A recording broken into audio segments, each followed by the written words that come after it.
Okay, we were in the middle of a discussion of multiculturalism. We were talking about using the products of one culture to evaluate another culture. And we started with the thought that that's just apples and oranges and it shouldn't apply. And we discovered that there are many cases where clearly it does apply. Math applies, and medicine applies, and division of labor applies. So the idea of simply dismissing the products of one culture and saying they're not relevant to evaluate another culture is a mistake. Certainly can't just say that across the board it's impossible. But then someone may say there are certain areas where it's correct. In particular, morality, values, there it's certainly correct.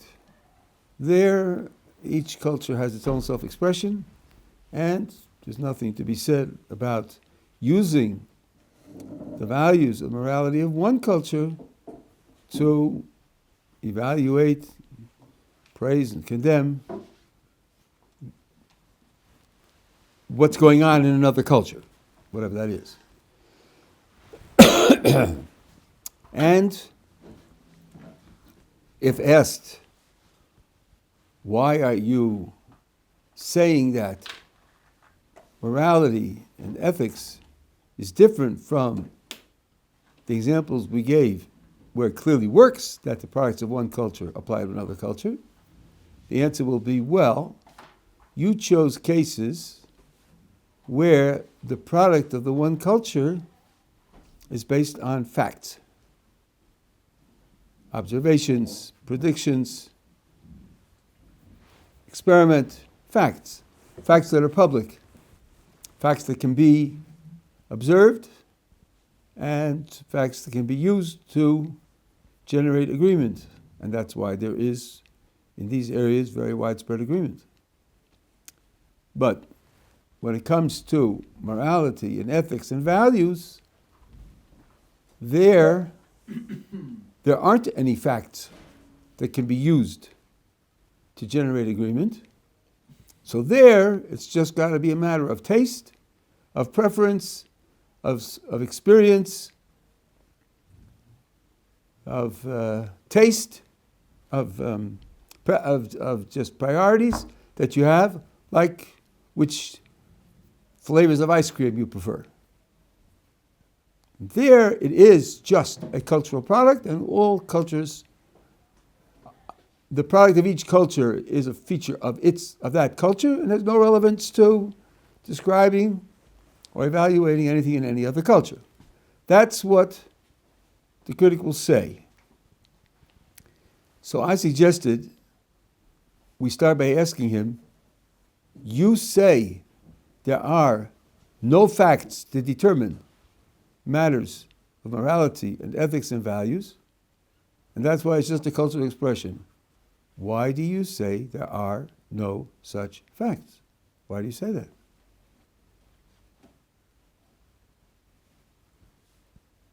You should try that in discussion sometime. I think all you get is a stupefied silence. Back to the wall, the person may say, well, show me the facts. You show them to me. Show me what it is that makes this right and makes that wrong. Suppose I say, I can't show them to you. I don't know what they are either. But that doesn't mean there aren't any just because we don't know what they are. To say there aren't any because we don't know what they are is to say that we're God. And that's a little grandiose, isn't it? Couldn't there be something in the world that we've missed? You're telling me there aren't any such facts. Why do you say that? How do you know? Maybe there are. We haven't discovered them yet. So you can't simply claim that morality and ethics and values are just a cultural artifact and just relevant to the culture that you're dealing with, that produces them, and just a matter of taste and preference. You don't know that. For all you know, there may be facts that determine these things, and we haven't discovered them yet. So his position is much weaker than he pretends. That he's found something which belongs to a culture, and you can't use from one culture to criticize or describe or discuss what's going on in another culture. But that way, if that's as far as we go, it just leaves us both ignorant. Maybe there are, maybe there aren't. Neither of us knows, and neither of us can prove whether morality, ethics, and values are just cultural artifacts, or whether they are things like math and medicine and division of labor, which would apply from culture to culture. We don't know. Now, and what I've said so far, I think, is trivial. This is something which any person who's studied this material or thought about this material understands that this is obviously correct. Now I'm going to say something which is controversial. I'm building myself on the work of, I learned it from Willard Van Orman Quine, who was a great philosopher in the mid-20th century. He would be horrified to know what I'm doing with it, but I'm advertising to you the fact that I'm doing this on my own, but I believe that this is correct. And since I am a professional philosopher, it's justified for me to have a position on these issues. And we started off with the idea of considering disagreements. How do we deal with disagreements? How do we react to them? How do we proceed when there's a disagreement? Of course, the answer is there are lots of different kinds of disagreements. There are lots of kinds of different kinds of reactions. But sometimes the disagreement is one where you hear what the other person says, and your natural reaction is, tell me what you mean. What do you mean when you say that? Now that reaction takes place when what the other person says is so obviously ridiculous, so obviously wrong, that you can't take it seriously.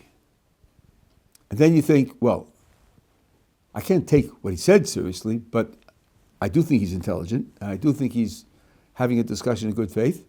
So probably I don't understand what he means. And that's why I'll ask him what he means. Because I'm sure he has something in mind that's intelligent, and his words don't say it to me, because what his words say to me is just obviously crazy. And a little more than that. And why did he say them? He certainly didn't anticipate I'm going to think he's crazy. He's not trying to prove he's crazy. He's not anticipating my reaction because he's using the words his way, and he doesn't realize I'm using them a different way. And to me, it's going to sound crazy.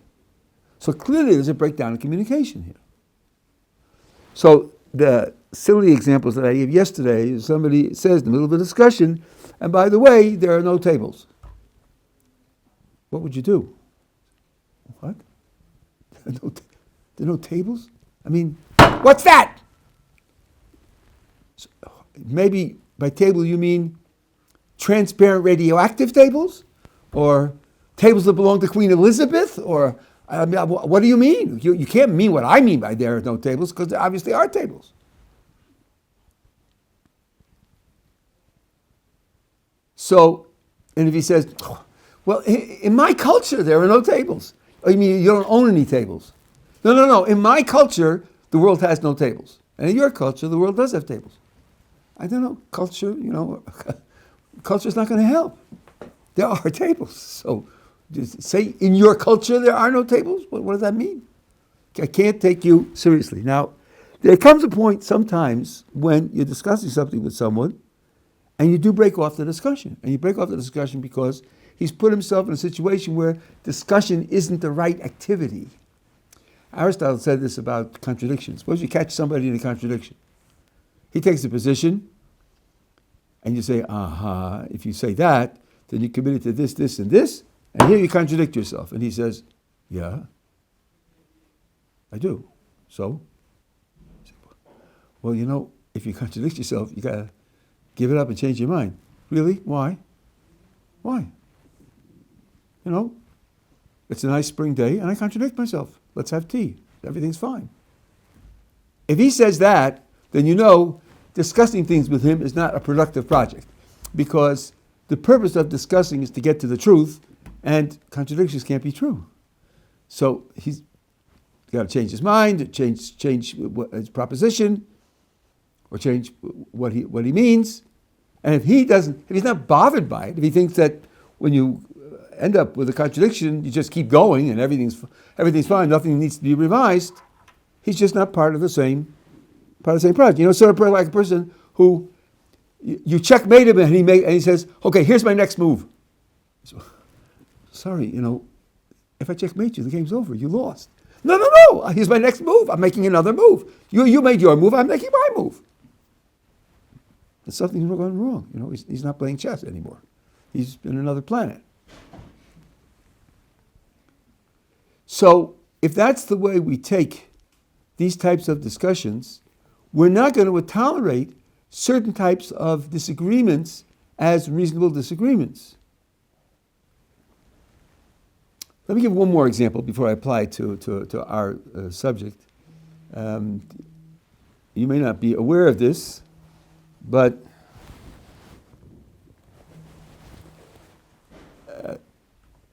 let's see, I guess this ended in 1980 or 81. There was a country in Europe called the German Democratic Republic.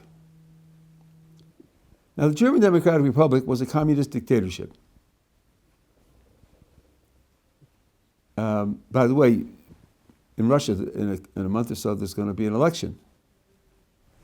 Where's Lukashenko? He's in... Belarus, right. He just had an election. He got 92% of the vote. How's that for an election? Are those elections? Well, people put a piece of paper in a box, but there's only one candidate, or the candidates are chosen by the current government. So is that democracy? Should I say, well, this is a free world, and the language is free, you can do what you please, and the GDR, East Germany, was their kind of democracy? Or is this just a joke? Did you put a piece of paper in a box, but it's not an election, it's not democracy at all.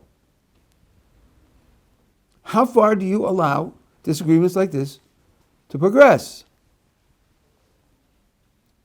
Now, I want to say the same would be true if someone tells me there's a culture in which torturing small children for fun is morally permissible. That's what they believe. It's morally permissible to torture small children for fun.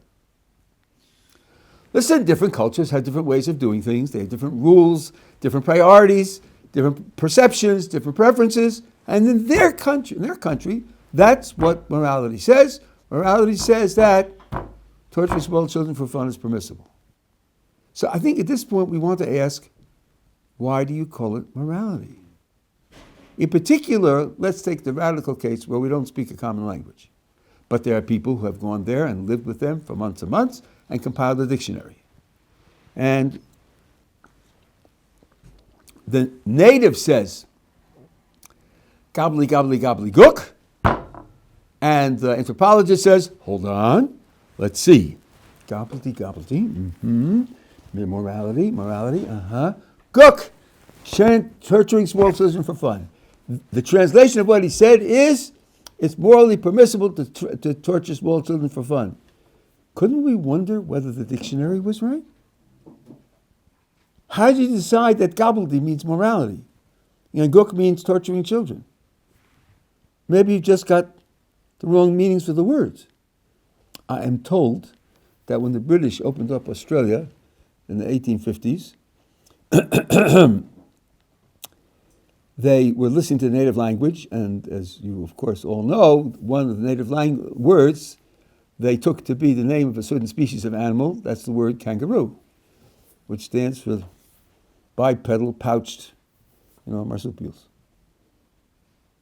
I think it turned out later that in the native language, the word kangaroo meant, there it goes! Whatever is going. It's just that it was the kangaroos that were going. So they said, kangaroo, kangaroo! They weren't naming the animal. They were noticing its speed. Because the kangaroo was there and it was going, and there was a confusion between the name of the animal and the speed. Things like that happen. Dictionaries aren't chiseled in stone. They weren't given at Sinai. A dictionary is a way of trying to make sense out of the person's behavior that you're dealing with. So if the dictionary interprets him as saying something which is obviously false, one option is to say the dictionary can't be getting it right. He says torturing small children for fun is Q. And this guy looks up in his dictionary, Q means morally permissible. Maybe Q means approved of by Facebook. Maybe Q means commanded by the king. Maybe Q means dangerous. How do you know what Q means? How do you decide what Q means?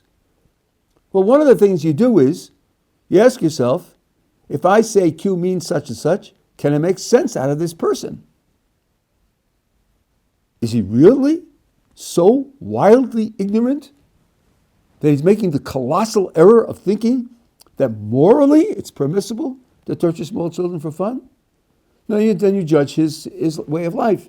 They have a common market, and they have common projects, and they have division of labor, and they have trade, and they have currency, and they are able to fight battles against their enemies. And when one of them's on the wall shooting arrows down at the enemy, and he says to his friend, get me more arrows, I'm running out of arrows. And his friend comes back with a cup of hot chocolate. Does he notice? Does it matter to him? He says, oh, thanks very much, just what I asked for, and drink, and keeps firing? Or does he ask for somebody to replace this fellow who's out of touch? I mean, how far out of touch with the world are you going to interpret them? Well, look at their behavior and ask whether they're reasonable people, whether they have projects that succeed, their agriculture is fruitful, and if so, you say to yourself, they're not going to make stupid mistakes, stupid, colossal mistakes. And if they're not going to make those kinds of mistakes, and the dictionary says he's telling me it's morally permissible to torture small children for fun, and that's obviously dead wrong, then the translation is a mistake. And it may come out that in their culture, they don't have a concept of morality. It's not that they have a different concept of morality from ours, and in their concept, torturing is okay. It's just not a concept of morality. It's something else, like the chief approves of it, or it earns you money, or something else. It's just not a concept of morality at all. It's just like the German Democratic Republic isn't another kind of democracy. Or just like checkers isn't another kind of chess. You could imagine playing chess without castling. And you would say, okay, castling is one feature of chess, and it does have an effect on strategy. And if you don't allow castling, it's going to be different in certain ways. But checkers isn't another kind of chess. It's just another game. And if your dictionary translates them as saying checkers is another kind of chess, then your dictionary is a mistake.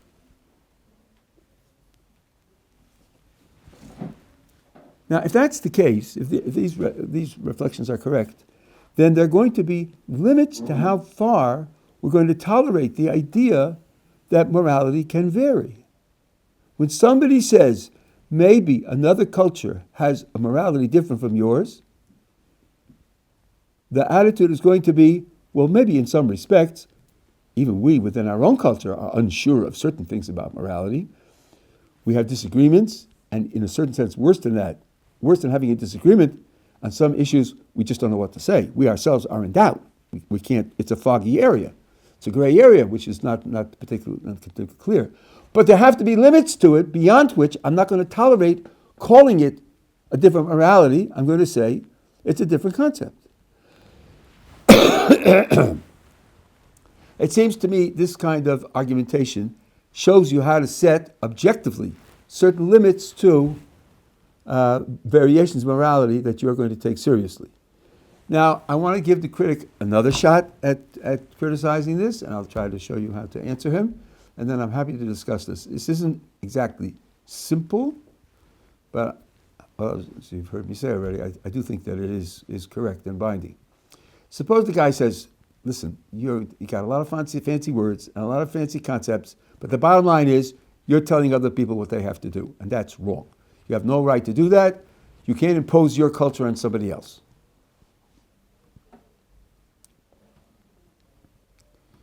So I want to take the point about translation, and I want to just make the point in a slightly different way. What are we discussing, you and I? You and I are discussing morality, what its limits are, what variations there are. We are carrying on this discussion in English, aren't we, you and I? And in particular, you and I are trying to decide how to describe that culture over there. Let's again suppose they don't speak English as native language, and we have anthropologists who figured out their language, we have a dictionary. You and I are trying to decide how to describe them in our words. What words should I use but my words? Should I use Chinese words I don't understand? I'm trying to understand the world. I'm trying to describe the world, and I'm using my language. Surely that's appropriate. So, when I look at them and ask whether they have a different morality from mine, I'm using my word morality. Yes, I'm using the English word. And that's not imperialistic, it's just that's the tool I have for understanding the world. If somebody wants to tell me in my language that they have a different morality from mine, it's got to make sense in my language because he's talking to me in my language. Maybe if he said something else in North Indian dialect, he could say something else, and maybe I wouldn't even understand it. That's okay. I'm not telling everybody they have to speak my language or use my concepts. They don't have to use my concepts, but they can't tell me how to use my concepts because they're my concepts. They're the concepts that I'm using to try to understand the world. So when I'm deciding whether to say he has a morality different from mine, or I'm deciding to say he hasn't got a concept of morality at all, he's doing something else entirely, I'm deciding that on the basis of my word morality and the concept that's behind it. Of course, there's nothing else to do. So that's not prejudiced, it's not imperialistic, and when I say he hasn't got a morality, I'm making a statement in English that's true in English about him. Now, the critic may say, but he doesn't care about your morality. He hasn't got it, he doesn't care about it. He's doing something else with his life. I think the right answer to that is, good. I agree with you. I'm not saying he's got to care about my words or my concepts. I'm just registering the fact that, for all I can see from his behavior and his speech, he hasn't got this concept. Now, does that mean that I can classify what he does in terms of my concept? Of course I can. Of course I can. My English concept applies to him, and he doesn't have that concept. I'll give you a comparison. There are supposed to be cultures that don't have numbers. Now, anthropologists are sloppy about these things, and they make all sorts of mistakes, but let's say they're right. This culture goes 1, 2, 3, many. That's it. No way to count things up, no way to add and subtract things, they just don't have numbers. Now, I look at George in that culture, and I count his cows. He's got 6 cows. Then I see George go out into the wilds and capture 7 wild cows and bring them home, and I say, George has 13 cows. Am I right? But they don't have numbers. They don't add. They don't count. Yeah, okay, they don't, but I do. I'm using my numbers to count what he did. The fact that they don't have the numbers doesn't deprive me of the ability to use my numbers to describe what they're doing, and my description to be correct and correct or incorrect because I have that's what they describe. So again, I'm not imposing anything on him. I'm not telling him he ought to learn numbers. I'm just using my numbers to describe him. Now, if let's say I describe what a person in another culture is doing as unjust, the question then will be, how responsible is he for doing something that's unjust? Responsibility is also my word. It's also my concept. And we do allow that a person who's ignorant of the reality has less responsibility. And if he's ignorant, if he doesn't have the concept of right and wrong, good and evil, and so forth and so on, it'll be hard to hold him responsible for his violations of morality. But that doesn't mean they aren't violations of morality. They simply are. There was this goes back a long time, but there was a feminist student at Berkeley who was asked about clitorectomy. That's the female's comparison to circumcision, only there it removes the entire organ. And there are certain cultures in which that's typically done. And she thought about it for a while, some days.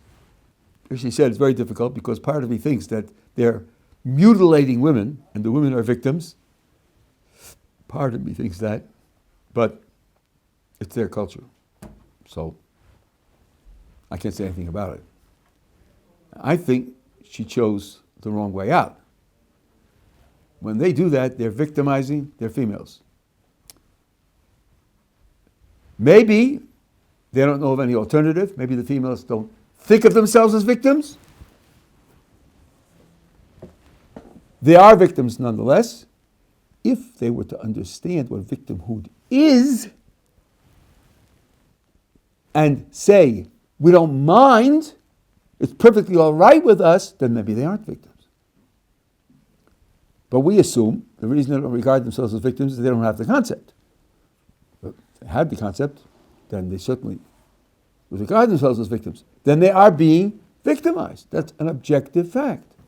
Whether their culture registers the fact or doesn't register the fact. So I don't think that we have to be hesitant to use the moral standards that we have to classify and describe the behavior of other people, whether they have the concepts or they don't, or whether their priorities are different from ours. It doesn't make any difference. It's like using medicine and mathematics and division of labor. It's a Western cultural product, and that Western cultural product is legitimate to use to describe other cultures, just like the other features that I raised the other day, yesterday. Okay, questions up to here? Yeah. I just want to ask, considering Wittgenstein's position that the use of the language is what it really means, and how... Wittgenstein was a very great philosopher, and one way you can tell is that there are 13 different views as to what he meant. Very, very difficult to say what he meant. His work on rules was absolutely fundamental until Saul Kripke in the 80s came along and explained it, and then Elizabeth Anscombe kissed him for the great service he had done to explain what Wittgenstein had done decades before. So I don't know when you cite Wittgenstein as an authority, and the meaning is the use, whatever that's supposed to mean. But I think that I'm taking that all into account, insofar as it can be understood and taken into account altogether, because I'm looking at the situation like the anthropologist. You see, if you're studying a culture with you and you don't have a common language, you immerse yourself in their way of life and you observe all their behavior. Linguistic behavior is just a part of their behavior. And when they say X is Q, do they follow it up with giving a prize or a punch in the nose? That matters when you're trying to figure out what X is. So when you have an experience of their behavior, individual and social behavior, together with their linguistic products, you have to make sense out of what they're doing. You may fail. You may find certain things that cultures do a mystery, just mystifying, and that's all right. Also, there's no guarantee that you're going to understand everything that you study, but that's what's going on. So I think the meaning, if there's any punch to the meaning is the use. You look at the way in which the words are used throughout the life of the people in the culture, and then you try to give a description which accounts for that usage, that usage of the linguistic item. So I think we definitely want to do that. Included anyway. It should be included in what you take into account when you try to figure out how to understand what they mean. Yeah. Once you have two cultures with different moral principles, how do you judge which one is correct? Okay, so now what I said up until here is that when you say different moral principles, there's a limit to how different we're going to tolerate. We're not going to tolerate the idea that there's a culture which has the moral principle that it's permissible to torture small children for fun. That's not a moral principle. We're not going to tolerate that. Now you ask, okay, but there are differences of opinion about these matters. What do you do about adjudicating those differences? So the first thing that I would say is we have differences within a culture. You don't have to go to other cultures to find differences. You got on one side of the river in Boston, you have Harvard. The other side, you have MIT, and they're two different cultures also. They disagree about a lot of things. So within Harvard, you find people who disagree about things. So there, I don't think there's any royal road. There's discussion and argument back and forth. And one thing that you do, like in any subject, you seek out as wide a perspective as you can. That's something that's definitely worthwhile doing. And you struggle. I don't think there's any, and some things we're not going to settle, or we don't know how to settle. And like I said yesterday, we haven't had our Newton. If we had a Newton who could create a method for these things, then maybe we would be able to settle it. That was the hope of utilitarianism. Utilitarianism sounded like a fairly simple, direct method for settling moral issues. The only thing that's good is pleasure, or types of pleasure, or happiness, or desire, satisfaction, or something like that. Those are the things that are good, and what you're supposed to do is maximize the good and minimize the evil. And that's the end of ethics. That's pretty simple. Okay, there are subtleties here and there, and little problems of coordination to be worked out, but that's a pretty simple position. Trouble is, it's wrong. And it's wrong because it makes a large number of egregious errors. So the grand hope for it didn't pan out, according to almost everyone. Poor Peter Singer's still on the boat, but people who understand how it works have abandoned that as the appropriate solution for ethics. So I don't think I can say to you, there are three grand approaches to ethics, and I think many thinkers believe that each one of them correctly addresses something genuine about ethics. All three have something to contribute that can't be ignored, and how they relate to one another is very difficult to say, and how to decide between them is very difficult to say, and we're in a state of tremendous confusion, which is not to say that everything is confused. There are things that are agreed upon. Maybe I should make this point just because we're talking about controversy now. There was a series of books called Debates in Philosophy, and one of them was called whether ethics is relative or objective. And the two people writing, the guy at Princeton who invented inference, the best explanation, he held for relativism, and Judith Jarvis Thompson, who's a Jewish philosopher, held for moral objectivity. I'll think of his name. I can't. When I want a name, I lose it. And he made the point of the intractable problems of ethics for thousands of years. It's very interesting. There are dilemmas described by the Greeks, which are just as fresh today as when described by the Greeks. Moral dilemmas that we don't know how to handle. We don't know how to reason and come to a conclusion about. And we ourselves, rights versus welfare, and private property, and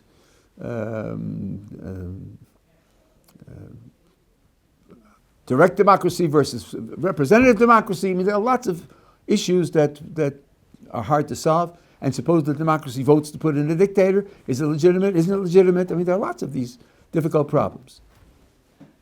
And the relativist says, we've had these problems for a long time, and we don't seem to be making any progress. So the right diagnosis is that there's nothing objective there. What Professor Thompson pointed out is that there are things about ethics about which there's widespread, if not unanimous, agreement. And here's the difference. The difficult cases are cases where you have two or more competing moral issues, moral desiderata. And the question is how to play one off against the other. Private property versus taxation, where taxation is something you're forced to do by the bayonet. If you don't pay, you go to jail. Let's not be naive about it. And on the other hand, there are people with needs, or there are communal needs like defense. So do you take away a person's rights to his property in order to pursue a communal need, or don't you, or how much, and who decides? That's where you have differences of opinion or confusion. But when you take cases where there's only one moral consideration, there's very widespread agreement as to what's right and what's wrong. For example, let's suppose that I've made a promise to help someone. And I now have two alternatives, A and B. Alternative A, I fulfill my promise. And in alternative B, I violate my promise. And there are no other relevant differences between A and B. Not happiness, and not money, and not health, and not justice, and not anything else. The only moral consideration that's relevant between A and B is, in A, I fulfill my promise, and in B, I violate it. That's not controversial. Since fulfilling the promise isn't going to cost me anything that I value, anything that's important to me, of course I should fulfill it. You're not going to have people say, no, you shouldn't, or it doesn't matter. Let's take pleasure. I have two alternatives, A and B, and in A, I produce an extra pleasure for a decent person, and it will make his life a little better. And in B, I don't produce that extra pleasure, and there are no other differences between them. Not how much money it will cost me, and how much time it will cost me, and all the rest. All the rest is equal. It's just in the one I produce a pleasure, and the other one I don't.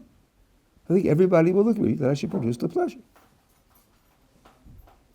So when you isolate moral factors and consider cases where only one moral factor is operative, you have very widespread agreement, which means you have very widespread agreement as to what's relevant to morality. That's not nothing. If it really were relative, you should have wild disagreement and different cultures talking about some things being relevant, other things not being relevant, and canceling them, and so forth and so on. If you don't have that, that means there is something stable, something shared. There's a shared perception, a shared evaluation that people have, and then there are cases where you have more complicated interactions between them. It's hard to say what to do. That's the symptom, she says, of a discipline which is objective but in a state of confusion, rather than something that isn't objective at all. I think she's making a very good point. I think she's making a very good argument. So again, the fact that there are differences, even if there are differences within the concept, don't exaggerate the differences and don't fail to pay attention to the things that are agreed upon.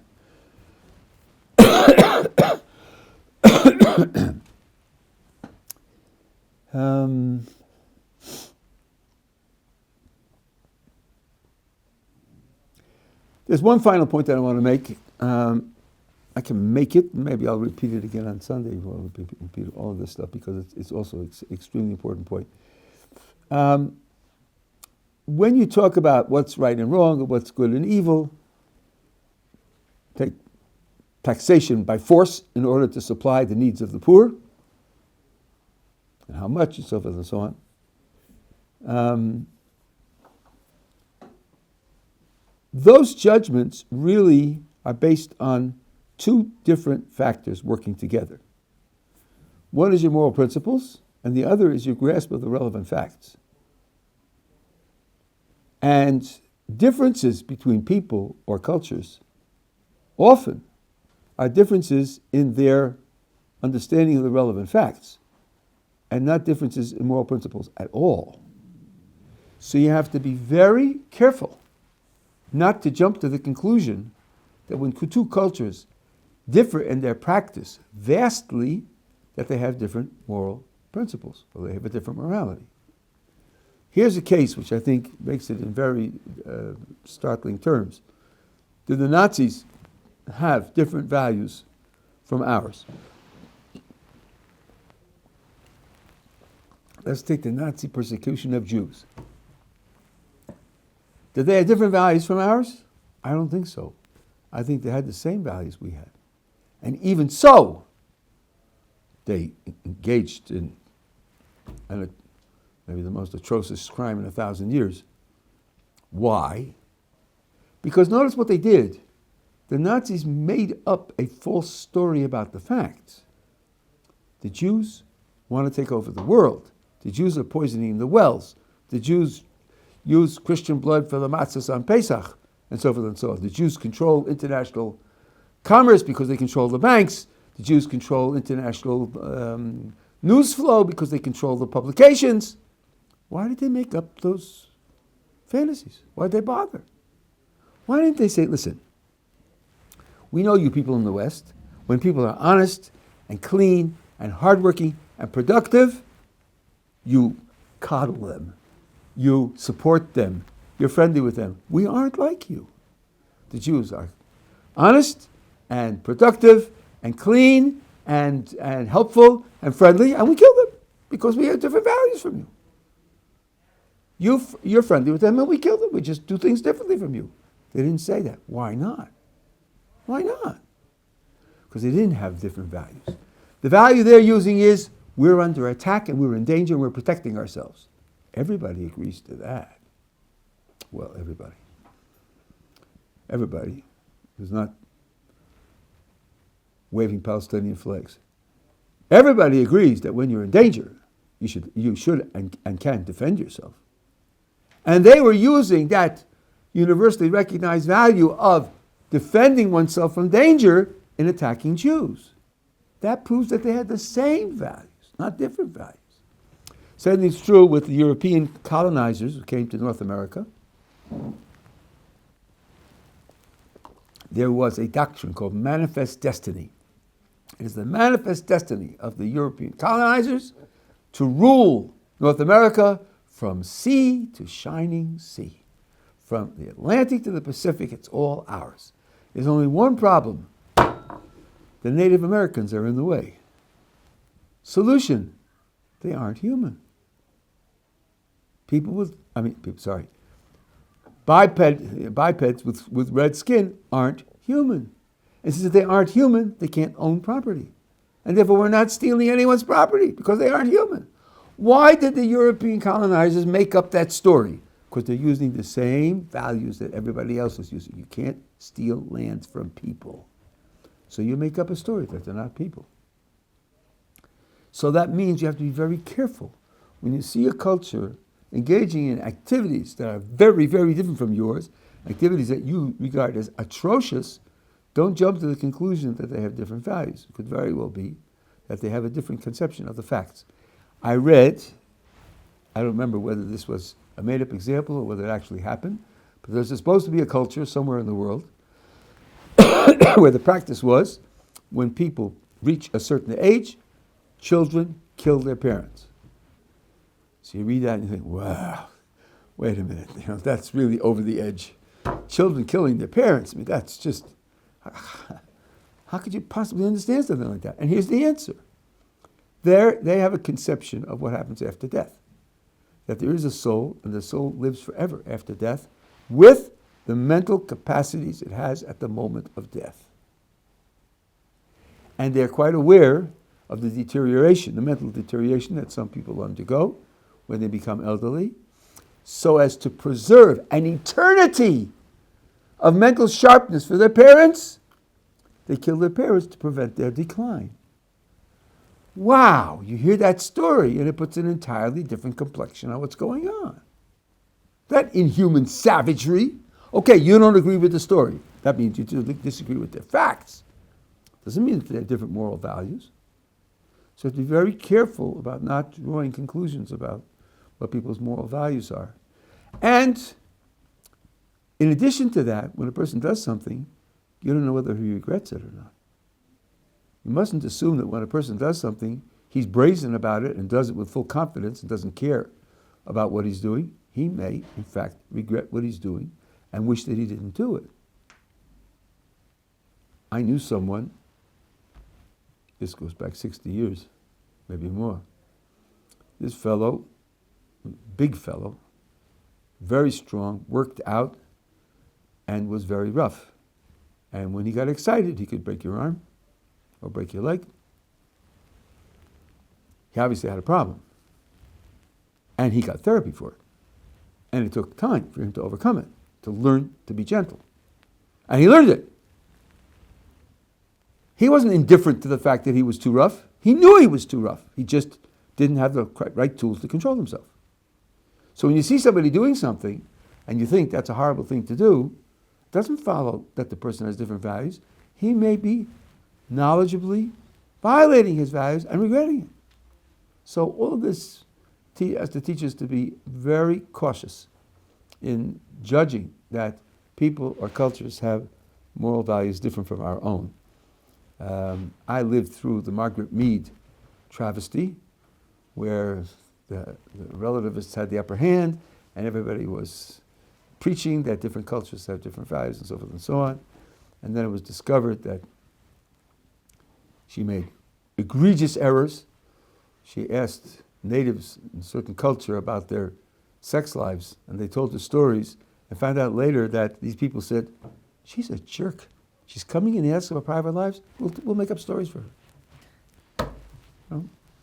They treated her as someone of no account. In the 80s and 90s, there was a reversal. A guy named Williams made a list of 100 cultural universals, things that are universal throughout all human culture. I don't know where it stands today. It's not, you know, when you talk about social sciences, the word sciences is in scare quotes. Social sciences, yeah. But this idea that cultures vary vastly in their perception of the world and their understanding of the world, the way of dealing with the world, is just very, very much overdone, and one has to be very, very cautious about it. If I'm not mistaken, it was Benjamin Whorf who claimed there were certain Native American tribes who had no concept of time. Man, that's pretty dramatic. They can't tell summer from winter, or they don't expect summer to come again. Oh, they can't. They have no concept of time. Well, he didn't find any records of time. And since he didn't find them, of course, they aren't there. And if they aren't there, it must be that they don't have a concept of time.